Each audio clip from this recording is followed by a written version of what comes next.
अरे पार्टनर, ऐसा काहे मुंह लटकौला बड़ा हो है? अरे तोरा खातिर नौकरी छूटल कौन बड़का बात बा? साहब बकलोले हुए कह रहे हैं ई टेंशन नौकरी के ना छोकरी के हा माने मैटर लबेरिया का है। हाँ कौन है? अरे यार ये तो पता नहीं खे हमके है? बस इतना जाना था स्कूल में संगीत टीचर ही लइकन के संगीत सिखावे ले। तो ल धरा ये टेंशन के रामबाण, बाकी हमरा पे छोड़ दा। ये हट, एगो तो नौकरी से हाथ धो बैठनी हम, आ ऊपर से दारू पी के जाए घरे तो बाबूजी बिना पॉलिश वाला जूता से मार के पीट फाड़ दिए। अरे पार्टनर, ओकरा उपाय भी खोज निकाला हूँ। आई देखा, ये है धनिया। इस धनिया खैला के बाद कन्या के भी पता ना चलेला कि मर्द दारू पी के आयल बा, तो बाबूजी का पता चली? अच्छा रे पिया पार्टनर।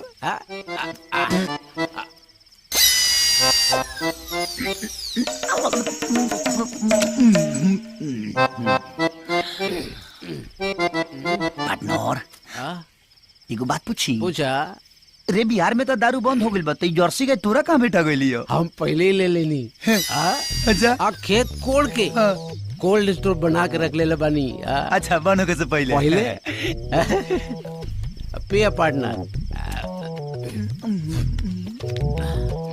पार्टनर ढेर रात हो गई बा, चल घर चल। घर चला पार्टनर। तू बैठा। पार्टनर नहीं, तू बैठा।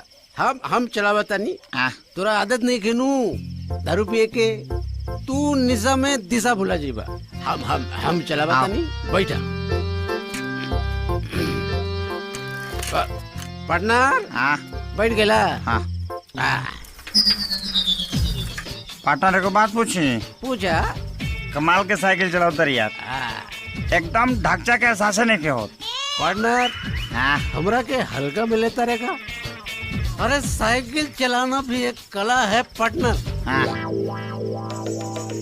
लेकिन पार्टनर कुछ देर से साइकिल चलावता नहीं कि वो आगे वाला गछिया ना पीछे जाता, ना हमने के आगे जाता नहीं जा। समझ में नहीं आ रहा है पार्टनर।